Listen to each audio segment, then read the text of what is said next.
Legislative Assembly EALA. The names of those nominated by both parties will now be presented to the Joint Committee on Tuesday next week. Thereafter, this Joint Committee, consisting of members of the National Assembly and the Senate, will vet the nominees and present their report on Wednesday before the final election is made on December 13th. Now, notable nominees in those lists include Raila Odinga's elder brother Oburu Oginga, Kennedy Musyoka, the son of NASA co-principal Kalonzo Musyoka, and NASA CEO Norman Maigaya, while former CIC chairperson Charles Nyachai and former MPs including Kamkunji's Simon Bogwa were among Jubilee's 15 nominees. So in total about 27 nominees, but that list will eventually be whittled down to 9. Your thoughts on EALA will be what we'll be asking you today. Do you understand how the Legislative Assembly of East Africa works? Do you feel it has had any impact on your life? Let us know. And my panel here in studio will be talking a bit about that. Our SMS line is 22422. And you can also talk to us on social media. Use the hashtag CitizenExtra at Citizen TV Kenya. And I will be reading your feedback throughout the course of the show. Meanwhile, today is World AIDS Day. It's an opportunity for people worldwide to unite in the fight against HIV, to show support for people living with HIV, and to commemorate those who've died from an AIDS-related disease. Now, founded in 1988, World AIDS Day was the first ever Global Health Day. This day serves to remind the public and government that HIV has not gone away. There's still a vital need to raise money, increase awareness, fight prejudice, and improve education. Now, closer home in Kenya, it's worrying to note that statistics from 2016 indicate that 97 young people get infected almost daily. In addition, although awareness of HIV and AIDS is high in Kenya, many people living with HIV face high levels of stigma and discrimination, which prevents people from accessing HIV services. We know that World AIDS Day will be celebrated in different counties. We'll be showing you some of those celebrations, including right here in Nairobi. And that's a discussion we'll also be having later on in this broadcast. Let's now immediately cross over to Nyeri County, where Martin Munene is on standby. A press briefing has just occurred when it comes to the Constitutional Commission and Independent Officers Annual Conference. The 6th edition is coming up. The organizers have just briefed members of the press on what to expect from that conference. And Martin Munene is on standby to update us. Martin, tell us a little more about the 6th edition of this conference. A very good morning to you, Wahiga Maora from Nyeri County. And like you rightly put it, we've just had a conference with some of the people who are actually organizing this particular conference that is going to bring together independent commissions in the country and also independent offices. Like you know, Wahiga Maora, our constitution has given or has created room for such commissions, and it is important for them to come together and actually engage so that at least they can be able to actually exercise or be able to carry out their constitutional mandate as required by law. Of course, brainstorm on some of the things they face as challenges, and also just look forward. And they've been telling the members of the press what their role is also in terms of their part to play in ensuring that governance is actually done as it ought to. And with me here is the chair of the Kenya Human Rights Commission, who's just going to briefly tell us what exactly they hope to achieve and what exactly they will be doing, and also maybe some of the challenges as independent commissions they have been facing, and maybe what they hope to actually achieve from this conference. So kindly, madam, help us understand what is it exactly that you're hoping to do, and why are you calling us here today? Thank you very much. This was a media breakfast to brief media personnel, both electronic and print media, on about the conference that we are planning to have here in Nyeri County from next week. The conference is going to be here at the White Rhino Hotel on the 6th and 7th of December. And we wanted at least to reach out to members of the media so that we can cooperate together in terms of getting the message out there, not only to the people of Nyeri County, but to the people of Kenya in all the other counties. Now, the constitutional commissions and independent offices are members of are sometimes referred to as a Chapter 15 organizations, and we have a constitutional mandate to work together, to collaborate, to synergize, so that we can deliver our respective constitutional mandates for the benefit of the people of Kenya. We have had so far 5 annual congresses since 2010 and the formation of the institutions that form the Chapter 15 organizations. And we decided long ago that we shall not only be having our annual congresses in Nairobi, the capital city, but be going around the country. And we have held our meetings in Kisumu County.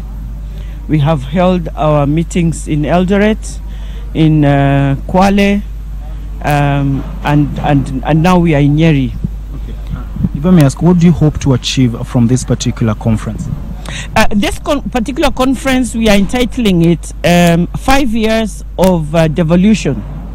And we would like to look at what have been the gains, what have been the challenges, and what are the lessons learned, in order for the next 5 years of devolution to be informed by the lessons that we have learned together as a nation. There have been a lot of reports in terms of how devolution has worked well in the counties and how it has failed dismally, and some of the challenges that have been persistent throughout the first cycle of devolution. And it would be unfortunate for those challenges to remain unaddressed, or problems to go unacknowledged and without response, if we were just to go ahead with the next 5 years of devolution without taking a moment to reflect. So then our conference next week will look at the diverse mandates of the Chapter 15 constitutional commissions and independent offices, and to see how we have contributed to the success at the county levels, and maybe opportunities that we may have missed that we should not miss in the second cycle, and also to sensitize citizens around the country that in order for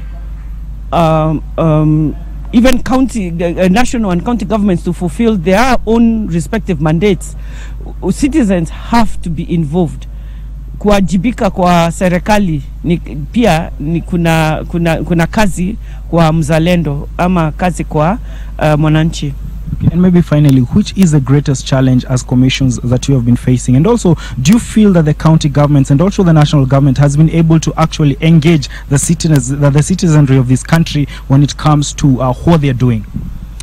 Thank you very much. I think both the national and county governments have done well in terms of information, communication, but they could do better. So we are coming to see how can we do better. What is it that worked extremely well? What can we single out that has worked very well? And therefore we should encourage it. Then we'll also look at what did not work. There are still some sticky wickets when it comes to the relationship between the national government and the county government. It definitely has affected delivery of services to citizens in the respective counties. What are the gripes? And you recall that we had the devolution conference. So we'll also draw lessons from some of the things that came out of the devolution conference. What did the county governors say? What are some of the things, even in terms of distribution and sharing of revenue, that were discussed there? What are some of the things that came out of there that we could that have a bearing on our respective mandates? Now, you recall that the Chapter 15 constitutional commissions, we are very diverse. I chair the Kenya National Commission on Human Rights, but we have the Commission on Revenue Allocation. We have the Teacher Service Commission, the Public Service Commission, the Judicial Service Commission. We have independent offices like the Office of the Director of Public Prosecutions. We have the Auditor General's Office. We have the Controller of Budget, who Ms. Odhiambo, who is our current chair, and whom I'm representing here for purposes of this media breakfast. So we have the National Gender and Equality Commission. We have so many commissions, including the Kenya Law Reform Commission, that we have got such diverse mandates, and it is an opportunity for us to come together to see how can we also, among us constitutional commissions, how can we work better and collaborate more. One, not to to avoid duplicity of efforts, and also just a collaboration and synergize on the things that you are working with, but not only among ourselves, but also with county governments. And what is it? What kind of support have we rendered? How did it work? Was it very good? And if it was not so good, in what aspects? We also want to hear we like hearing from the citizens. So on one of the days we're going to be here, we'll have a town hall meeting with the citizens of Nyeri, and we would like them to hear from us what our respective mandates are and what we do. And we are usually very happy to hear from an ordinary citizen telling us, you are not doing this, or you should be doing this, or you did this badly. That kind of feedback helps us grow, because it helps us also see what can we do better. Yeah, so this is a time. An annual conference is a time to reflect and a time to really see how we can do better. We've just finished the electioneering period, which has been extremely long, and therefore maybe some of the things that will come out of the meeting we have and the open meeting we have with Kenyans on one of the days of our conference, maybe we'll reflect the tedium and the fatigue of the Kenyan people. I do not know. I cannot anticipate. I am not trying to put words in people's mouths. I just like them to come out. We are just asking Kenyans, wajitokeze kwa wingi, come and talk to us. Come and tell us what is on your mind. Come and tell us how you think we should work better. And constructive criticism is something we are actually looking forward to. Okay, and as I let you go, of late we've seen in media and actually across the country, especially in Nairobi and Kisumu, a lot of violence has been vetted out allegedly by police or some groups as a commission that deals with human rights. What is your take on that? I think we have expressed ourselves very, very thoroughly and numerous times on this one. One, we condemn all unnecessary violence meted on people. Our threshold for the loss of lives is absolutely zero. We think the loss of one Kenyan in dubious circumstances is one too many, and losing numerous lives during this electioneering period is not a thing of pride for our country. It is something that we regret, and it's something we hope that we have seen the last of. And we are just asking all Kenyans to settle down, and also for the police kuwajibika, and to really be sensitive and professional, and to protect the people whom they have undertaken an oath to protect, and also to be very, very shy to use excessive force, and definitely also in the deployment of live arms. Thank you very much. All right, Wahiga Mora, that is what we expect in Nyeri in the coming weeks at that conference. And like you had, we expect a lot of engagement from different commissions, but also from the members of the public. Let me bring it back to you in studio, Wahiga. That is how things are in this county.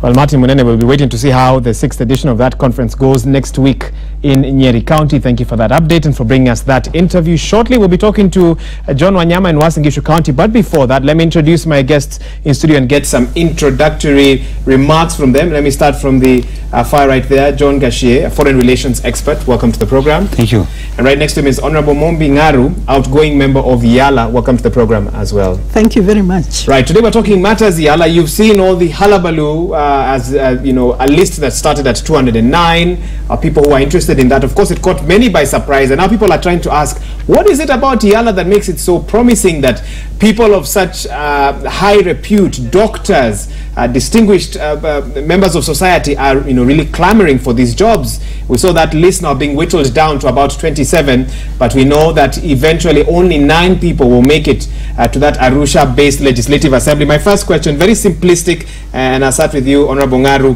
Why should the average Kenyan care about who will represent them at EALA? There has not been a lot of information out there about what impact EALA has done to change the lives of, and let's talk about Kenyans for today. Why should they care about who goes to EALA? They should care. They should care because, as you know, Kenya is a member of the East African community. And the East African Legislative Assembly is one of the organs of the East African community where the representatives of the people come in to discuss issues that come from the partner states, and then in its role as an oversight of the East African organ, the funds that come from the partner states, the programs that are run in different partner states, because we have programs, we had programs, and they're still going on even here in Kenya.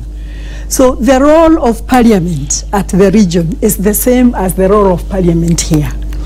The way the Kenyans elect members to the National Assembly, to the Senate, and expect results from that representation. It's the same way they should from care. That regional parliament. They should care that we have members, what do they do there, what impact is there, and so it's important that they know. Fair enough. I'll come back to you because you're saying they should care. Yeah. But yesterday, if you looked at the conversation nationally, especially online, there were concerns about the selection criteria, those who are shortlisted.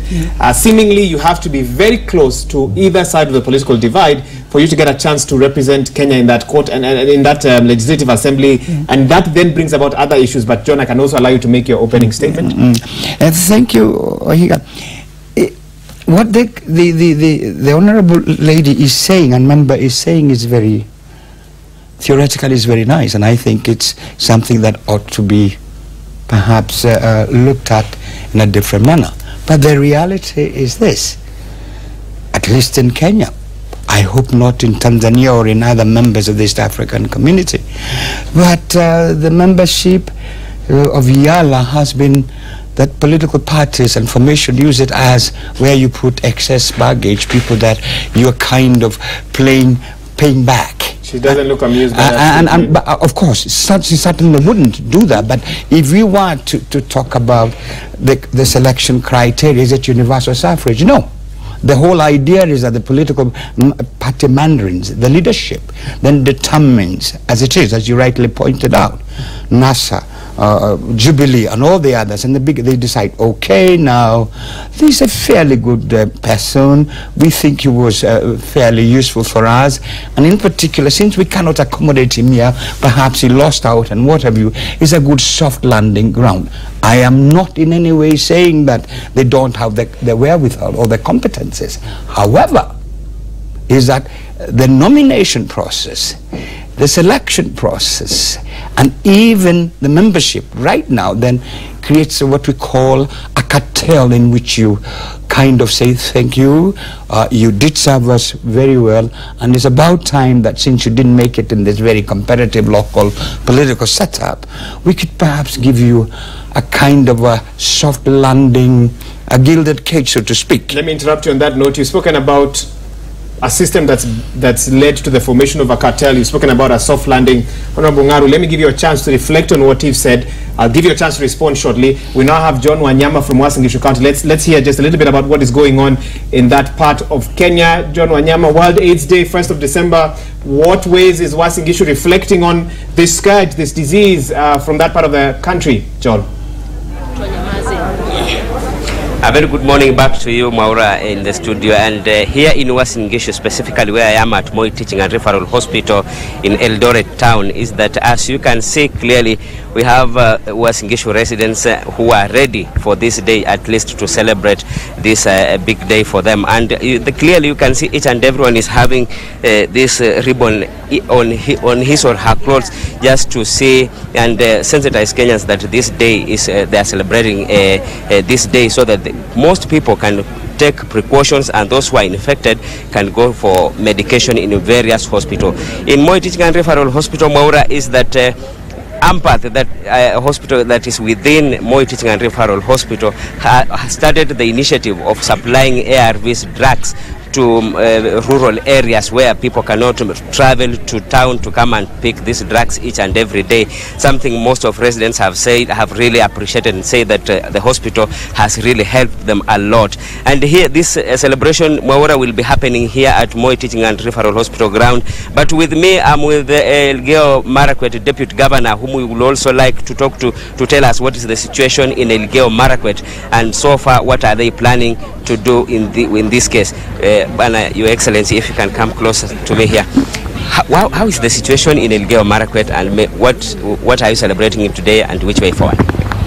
Thank you, Wanyama. First of all, I want to tell Kenyans that this day is a very important day.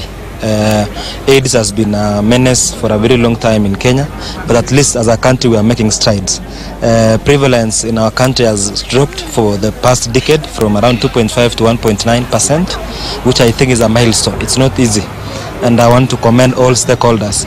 We are here today. I'm also proceeding to my county, where we will also be celebrating this day with our residents. We have taken it to a ward whereby we have seen the prevalence there are signs that there is some resurgence, and we are trying to go and suppress it and want to create awareness also. So as Elgeyo Marakwet, we have done a lot. We have tried, especially on the front of child infections. Those children who are born with HIV/AIDS, we have reduced it for the past 1 year. We have done, I think the previous year we used to have around 220. This year I think we are doing close to 100, which I think is a monumental progress. In terms of ARVs, our coverage is also quite huge. As a county, we are one county which has invested a lot on health, and with partnership with AMPATH and all the other agencies that have been helping in this fight against HIV/AIDS, we really appreciate. And as per this year's theme, it says that we want to improve impact by using transparency, accountability, and also by building partnerships. So we would want to urge many partners to join this case to ensure that this HIV menace cannot interfere with Kenyans' day-to-day lives, so that we have an healthier population. And when we say transparency and accountability, it means that if we are to have donor funds or any partnership, we should be accountable and account it to so that we have these funds benefiting the real people who are suffering. And I would want to tell Kenyans also, there is one danger which is coming in, and it's an indication that is being proven by statistics, is that there is this adolescent age between 15 and 24, which is becoming a serious issue now, because 50% of the new infections can be found around this bracket of adolescent age between 15 and 24. And I think our strategy this time round should now change to focus on youth, what do we call? We can say those interventions that can target the youth, so that at least we can have a healthier youth. Because you can imagine our future is just with our youth, and if we leave it at this very alarming rate, then it will be dangerous for us as a country. And I think that should be our focus for this year.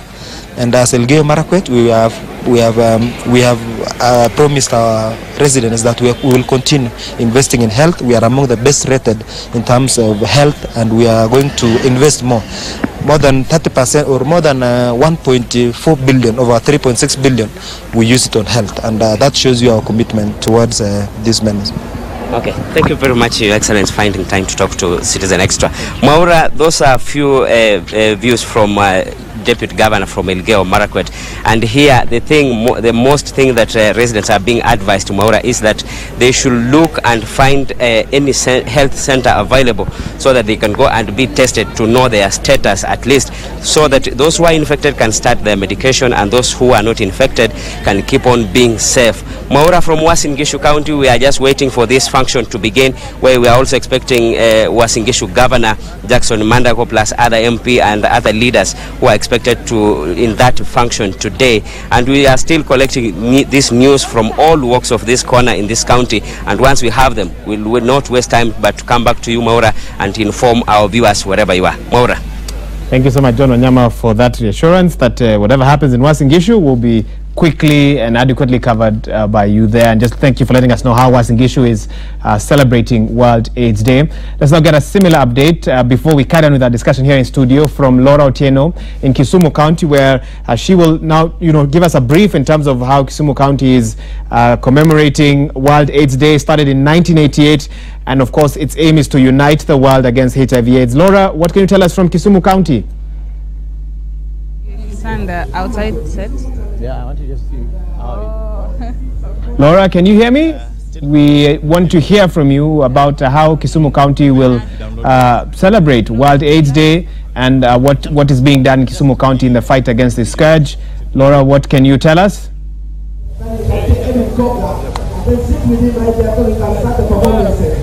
Laura, if you can hear me, I trust you can. Kindly give us that update now. Okay. Yes? Laura, can you hear me, please? Kindly let us know about how Kisumu County is taking time today to celebrate World AIDS Day. Can you hear me now, Laura? Thank you very much, Wahiga. I'm sorry, there's some problem with sound, but we are at the Jomo Kenyatta Sports Ground here in Kisumu, where the Kisumu County government has equally organized in its own capacity a celebration of its kind to commemorate World AIDS Day. And behind me here is the finish line for a marathon that is also a part of that. Sorry, there's some people behind me, maybe you cannot quite see that finish line, but there are some issues that are quite specific to Kisumu when it comes to the conversation around HIV and AIDS, and one of them was the launch of a drug known as pre-exposure prophylaxis here in this county sometime in August. And basically the essence of that drug was to try and it was targeted to discordant couples. These are couples who are where one is living with HIV and the other one is negative, and that drug in essence was basically trying to combat new infections. And with me is Joel Odondi, who was quite instrumental during the launch of that drug here in the county. Maybe if you could join us over here, sir, and kindly tell us, so far it's been 3 months ever since the drug was launched in this county. What are the achievements you have made so far? Well, I think one of the things that we cannot forget to say is that people have taken it very positively, and most people are going to health facilities that are giving that particular intervention. And we are happy in Kisumu because the study or the research about PrEP was actually done in Kisumu in Kenya, and we have seen young women coming for PrEP, those who are discordant and that want children are also coming to get PrEP. Because the question is, people really want children, but if they have different results, one is positive and the other one is negative, the situation that is there, what do we do to have children at the same time preventing ourselves from getting HIV? So we have almost over 1,000, 2,000 couples that are now taking PrEP courtesy of the launch that we did and the robust campaign we had. One thing that we also have to let the people know is that PrEP is not replacing condom use. PrEP is not replacing circumcision, but we are using it as a combined intervention, where we still have others, but those who may be having a problem with using condoms, those who may want babies, they are taking PrEP, and we're happy about that. That's why we're glad about this day. According to a report released by UNAIDS, shows that in 2017 the prevalence rate is at 5.4%. And I mean, with the entry of PrEP into the entire conversation, are we expecting to see this number drop? I mean, what plan do you have to ensure that that number is reduced? Because considering one of the Sustainable Development Goals of 2030 is pandemics like HIV/AIDS is supposed to be eradicated. So is there a plan to counter that figure come 2030? I think there's a great plan to do that, because what we are trying to stop is the new infections, new people getting HIV. And you see, when we talk about prevalence and it's come down, but for me the big issue is incident, HIV incident, when new people getting HIV, and especially among the young people. And so this day, as you see around, we have a lot of partners that are targeting different populations about HIV. We have people targeting the young women and adolescents. There are people targeting family planning. There are people also targeting discordant couples. And we believe that with this campaign and community awareness and education, we look forward to a generation that is HIV-free, and PrEP has come into the market at a very right time, especially for people who are in the childbearing age that are likely not to use condoms. We feel that PrEP is a new way of helping them get pregnant and have their children without the worry of getting infected. So every partner is doing their role to do community education and to do targeted campaigns so that within Nyanza, within Kisumu County, we are able to bring down the number of people who are getting HIV. Yes. Well, thank you very much. That is Joel Odondi, who was quite instrumental during the launch of the PrEP drug here in Kisumu County. And of course, later on, we'll be having a conversation with community health volunteers, who are the people who are tasked with going down to the grassroots to ensuring that there are no new infections, or rather that infection is combated. We'll be talking to them later on. They're not here yet, but of course, our eyes and ears on the ground to be bringing you the latest in Kisumu County, of course, in concern with World AIDS Day today. Wahiga. Well, thank you, Laura, for that update, and of course for bringing those perspectives to us, just to let us know some of the issues there, but also what is being done to handle them. World AIDS Day, also your thoughts. We'll be having a panel later on in studio to talk a bit about that. But for now, we carry on with matters EALA, and we did have some graphics wanted to show you, maybe a bit later on, just to let you know what are the functions of EALA, what EALA should be doing, you know, as soon as the 9 members that will be selected or voted in come the 13th of December. What will be their role once they go to that Arusha-based Legislative Assembly? We'll be coming to that in just a bit. But I can give you a chance now, Honorable Ngaru, to respond to what John Gashi had to say, even as we talk about some of the perceptions that EALA is facing at this moment. We are seeing a lot of people who have made it to the short list, very well connected to the powers that be on both sides of the political divide. And so Kenyans are trying to understand, so if EALA is for those who are well connected, then honestly, how does it really affect me? So you can respond now. Thank you over that observation. But I think we also need to have a background of the previous EALAs, and also what happens in other regional blocs. Okay, give it to us. Because we have another parliament like EALA in West Africa. We have another one in South Africa, SADC. We have 7 of them. And all of them bring their members through the same kind of organization, except that in a parliamentary, in a PAP, members of parliament, the current sitting members of parliament, nominate their own, about 5, that now go to sit in the Pan-African Parliament. For EALA, and I'm not just speaking for Kenya, let me talk about the outgoing EALA. When we went to EALA, and you can get the names of all those from all the other countries, we found that all of them were members who had served in their political parties in their countries, who were ministers. Like in the third EALA, we had a former prime minister, we had a former vice president, and out of the 45 of us, about 13, 14 were previous cabinet ministers. Which makes us then wonder whether EALA is a soft landing for that's what I'm coming to. That's what I'm coming to. Okay, go ahead. It can be said it's for political losers. But I think for those countries and also Kenya, what is important is that this is a regional parliament, and probably because every country has its own interests in the geopolitics, they try to select people who would understand and network at that level to probably take care of the country's interests. And coming back to Kenya, not the party's interests. Not the party's interest, because no. When you go in, it's like in the parliament, you go in through a political process. That is a party process. But I can tell you from where I sit and the parliament that I served, we had the tyranny of numbers. We had 6 CORD members, and 3 of them from the Jubilee. But we went there and worked as a team, because this is about the country. So this idea that we are going there and we have the tyranny of numbers, you're part of a cartel, and only those no, that one I can tell you. I can tell you when you get there, it's a different ball game.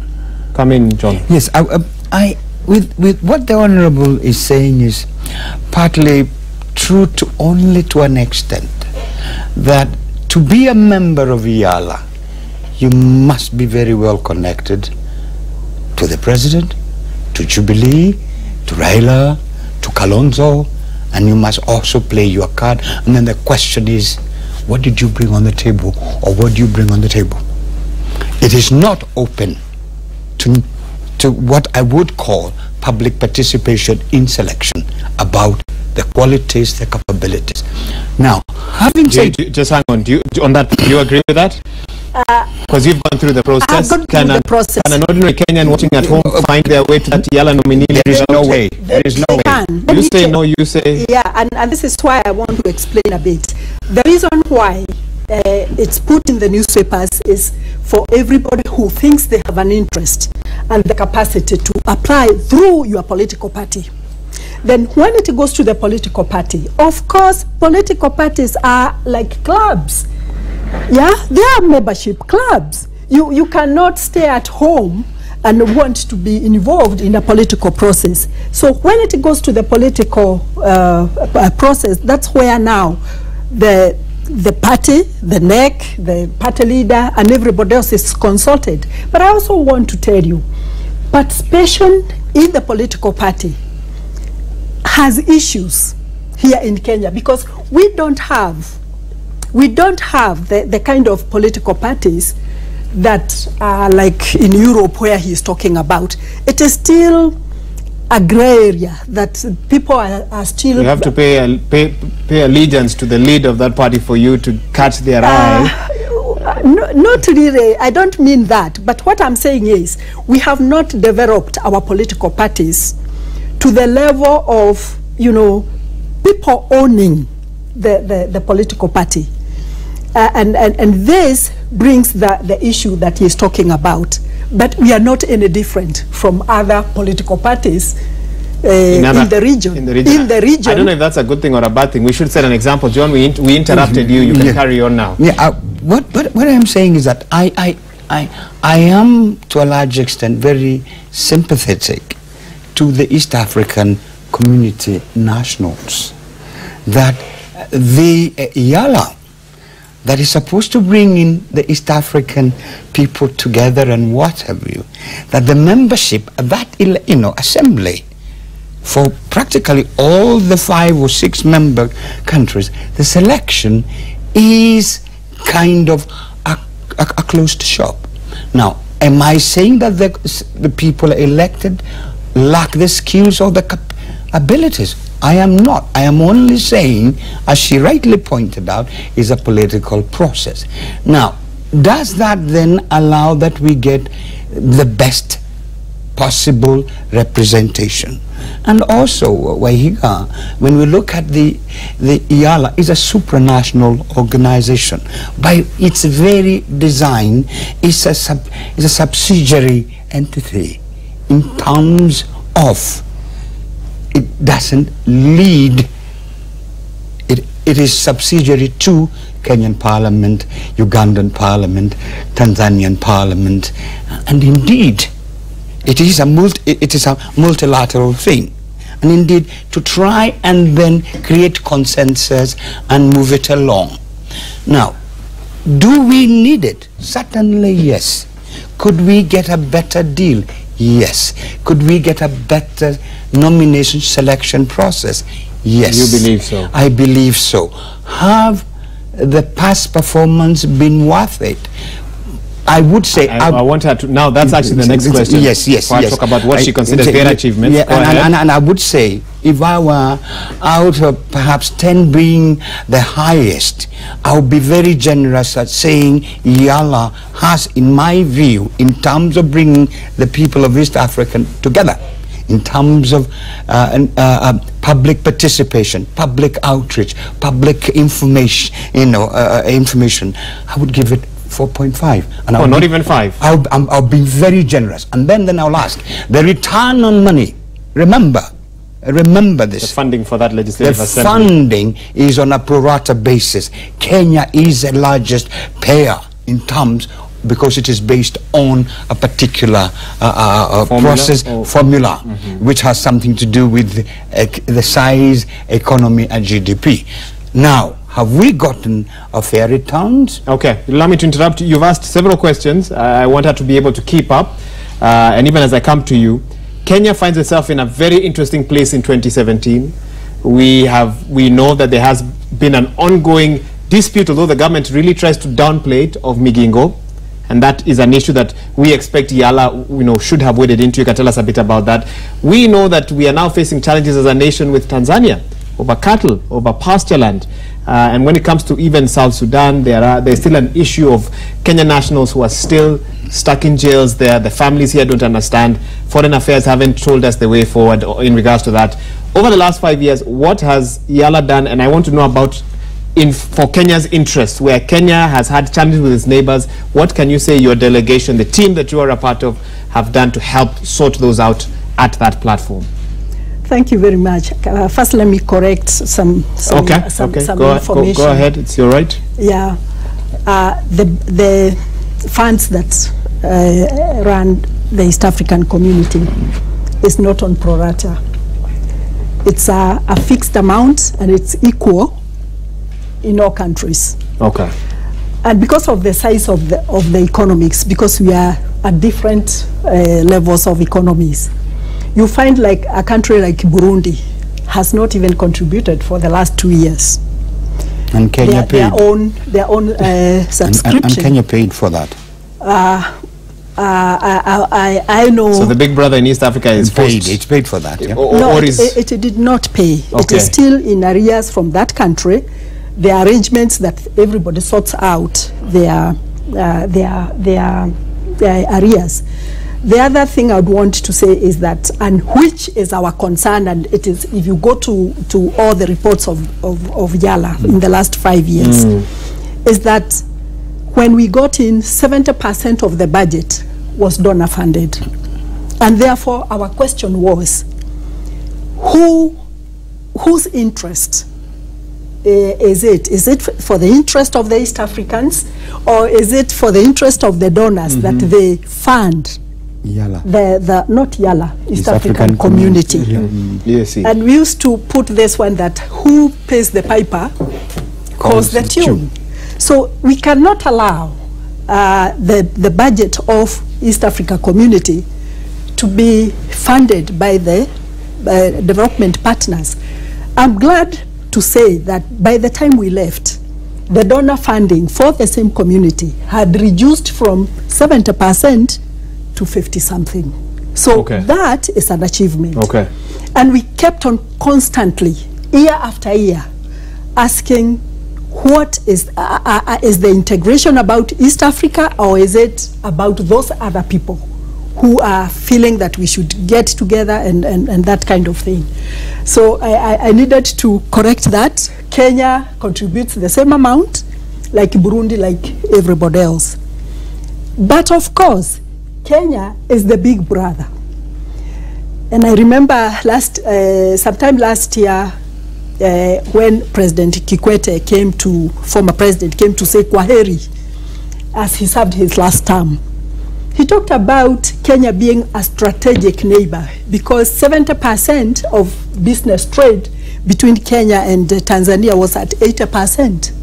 I want to confirm here that a lot of the trade imbalances, Kenya still is the lead. You go to every shop, every supermarket, every kiosk in East Africa, you will get Kenyan goods. And therefore, Kenyans who go there must also know that they have got something to protect for the country.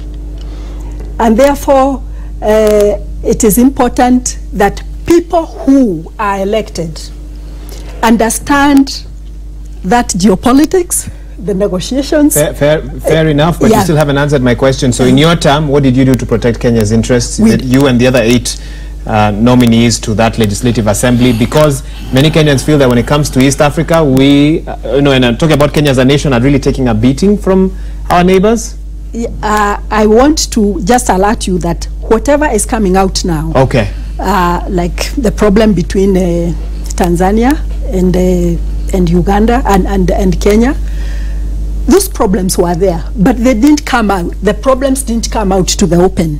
I want to give you, for example, in 2015, about 10,000 teachers were returned to Kenya from Tanzania. I don't know whether you covered that.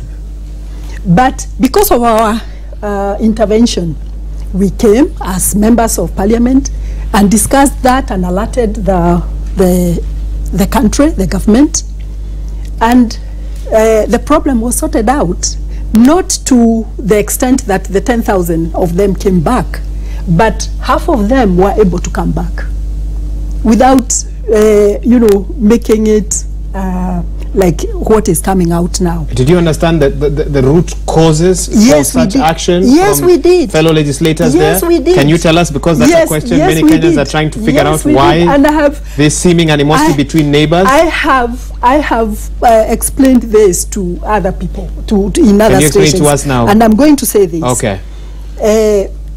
It is true that everybody feels that Kenya has an issue. Okay? One of the issues that comes out is that when you go to, for example, Tanzania, you will take their piece of land, you take their businesses, you will take advantage, you are very outgoing. So you are feared from a distance. And you heard this, you've actually heard this on record, or is this your theory? No, it's not my theory. In fact, especially me, they tell it to me direct to my face. That your children will come and take our land. You know what my children are. They tell me, you will come for our land. So it's direct on me. It's not a theory. And we discuss it. Then, of course, Kenya has the best professionals. Our professionals are ahead of the others. Okay. It's not wrong. So people fear that the jobs are going to be taken. Those are some of the issues. But also let me point out that we must understand we haven't gotten to the political integration. So every country is operating from its own constitution. And therefore everybody has got something to protect from their political angle. But also fast-tracking the political process has got issues, because we don't seem to be at the same level. Our political parties in whatever country ideologically oriented, and not only in Kenya. So if at our own level we are not able to see the ideology, how do we now take with other political parties to believe in one thing? That becomes a bit difficult. Okay, allow me to interrupt you there. I'll come back to you to give you more time. John, come in. Yeah, I would say that perhaps the East African community, indeed, and EALA for that matter, perhaps is suffering from what a lot of other supranational entities have suffered in terms of growth and the growth curve that they have to go through. And for lack of a better term, I would say it's like the European Union when you're talking about Britain, Germany and France. And indeed, there are issues about sovereignty and national interest vis-a-vis regional integration. And all perhaps I am observing is that we are going through a steep learning curve, and I think the fruits of this African community will be coming rather sooner than later. Okay, that's reassuring. Rather sooner than later. But I am also quite happy that the Honourable she has accepted that the political processes at the EALA, and indeed the East African community as a whole, are beholden and held to a large extent by national interest, and Kenya's national interest at times are not synonymous with East African community. Indeed, as she rightly again points out, in terms of the free movement of labor, that is, and the customs union and trade, those are some of the most contentious issues that needed to be sorted out. And indeed, therefore, in the selection process, nomination, and what have you, I think we need it for the benefit of East Africa to open it up and perhaps avoid that, the deputy president, Museveni, Magufuli, and Kagame, and therefore that is how you get that since we couldn't accommodate you at the national level, we have a nice soft landing patch where you could still be, make a little bit of good living, have the honorable name and what have you, and when things settle down, we will get you back. Okay. And thank you for having been very supportive of us. Indeed, that's what we are having. Jubilee and NASA right now. Very mean. It's very mean of him. That has not happened at all from what you've seen. That politically connected people. No, it's very are mean. told as Sante Sana. No. I think just like, and it's an election like any other, in the national parliament, in the Senate. Things like that happen. But what I want to say is that when you get to EALA, it's not about whether President Kagame or those other ones. There is work cut out for you.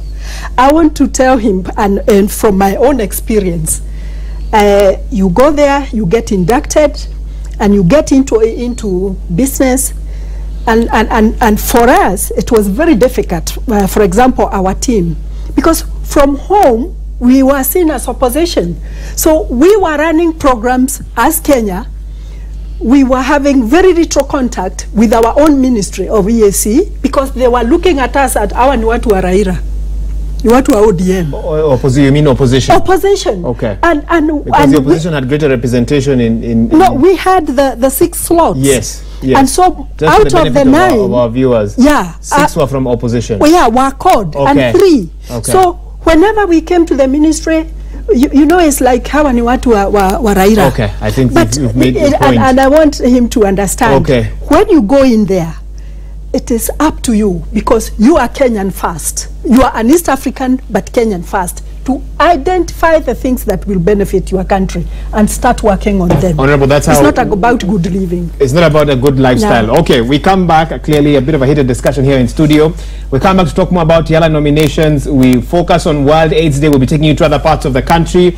And we're also monitoring an event in Makueni where we know the CS for Ministry and Water Irrigation, Eugene Wamalwa, is supposed to visit. I'm not quite sure if he's arrived there yet. We'll be giving you that update. Thoake Dam, the biggest dam in the region, and a Chinese firm has been given the go-ahead to start construction of phase 1 of this dam that will provide water to the area. We know that 3 governors are also in attendance, among others. We'll be giving you more updates about that event and take you live there on the other side of this break. You're watching Citizen Extra live on Citizen TV. We'll be right back.